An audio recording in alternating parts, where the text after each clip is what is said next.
Hi hello welcome to pani special. ఇవాళ మీకు ఒక చిన్న స్టోరీ చెప్తాను. ఒక ఊరిలో ఒక వైఫ్ అండ్ హస్బెండ్ అన్నారు. వాళ్ళకి ఒక రోజు ఒక చిన్న గొడవ అయింది. వైఫ్ అండ్ హస్బెండ్ ఒక డిసైడ్ అయ్యారు, మనం గొడవ పడకూడదు, ఇక మీ సైడ్ నుంచి ఎవరు వచ్చినా మా సైడ్ నుంచి ఎవరు వచ్చినా మనం రెస్పాండ్ అవ్వకూడదు, ఫోన్స్ మాట్లాడకూడదు అని డిసైడ్ అయ్యారు. ఓకే అని చెప్పిన వైఫ్ కూడా.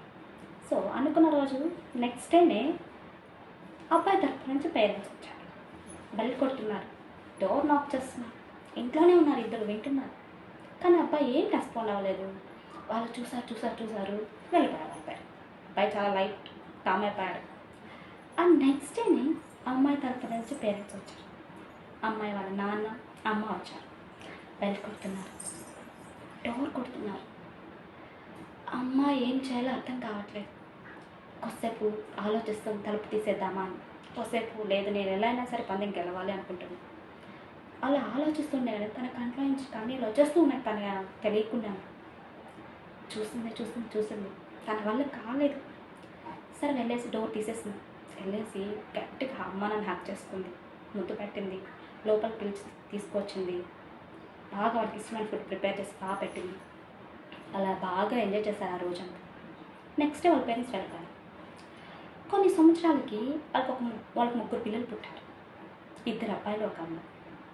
ఆ రోజు అమ్మాయి పుట్టినరోజు జరుగుతుంది. వాళ్ళ ఫాదరు ఎంత బాగా చేస్తున్నాడంటే ఆ బర్త్డేది అదొక పండుగలా చేస్తున్నాడు. చాలా సంతోషంగా ఫ్రెండ్స్, రిలేటివ్స్, నైబర్స్ చాలా చాలా బాగా చేస్తున్నారు.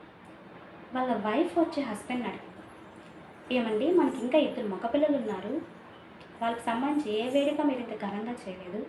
వాళ్ళ పుట్టినరోజులు కూడా ఎన్నో వేడుకలు జరిగాయి, మీరు ఎప్పుడు ఇలా చేయలేదు.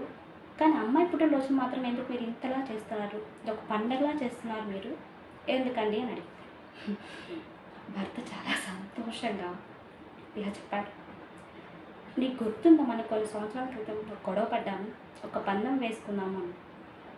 గుర్తుందండి అని చెప్పాడు. ఆ రోజు మా పేరెంట్స్ వచ్చినప్పుడు డోర్ నాక్ చేస్తున్నా నాకేం అనిపించలేదు. వాళ్ళు డోర్ నాక్ చేసి మనం డోర్ ఓపెన్ చెప్పి వాళ్ళు తిరిగి వెళ్ళిపోయారు. కానీ మీ పేరెంట్స్ వచ్చినప్పుడు నువ్వు అలా ఉండలేకపోయావు. నీకు తెలియకనే నీ కంట్లోంచి నీళ్ళు వచ్చేస్తున్నావు, తట్టుకోలేకపోతున్నావు, కంట్రోల్ చేసుకోలేకపోతున్నావు. నీ కంట్లోంచి వచ్చిన కన్నీళ్ళు చూసి డిసైడ్ అయ్యాను, నా కోసం రేపు ఇలా కన్నీళ్ళు విడిచే కూతురు కావాలి అని. ఇలా ప్రేమగా చూసుకొని ఆడపిల్ల నాకు ఉండాలి అని నేను ఆ రోజే డిసైడ్ అయ్యాను. ఈ ప్రేమ నేను మిస్ అవ్వకూడదని ఫీల్ అయ్యాను. లక్కీగా నాకు నువ్వు ఆడపిల్లని ఇచ్చావు, ఇది నాకు ఒక పెద్ద పండగే అని చెప్పి మర్చిపోతూ చెప్పాడంట. ఆ వైఫ్ ఎంత ఆనందించిపోయిందో. నిజంగానే తండ్రికి ఆడపిల్ల అంటే తరిగిపోని ఆస్తి, వెళ్ళకట్టలేని నిధి, కరిగిపోని సంపద. చూడండి, తండ్రికి ఎంతమంది మగపిల్లలున్నా కూడా కూతురు అంటే ఎప్పుడు స్పెషల్ కదా. ఇలా ఎంతమంది అయితే ఫీల్ అయ్యారో కామెంట్ చేయండి. ఇలాంటి మోర్ వీడియోస్ కోసం సబ్స్క్రైబ్ చేసుకోండి.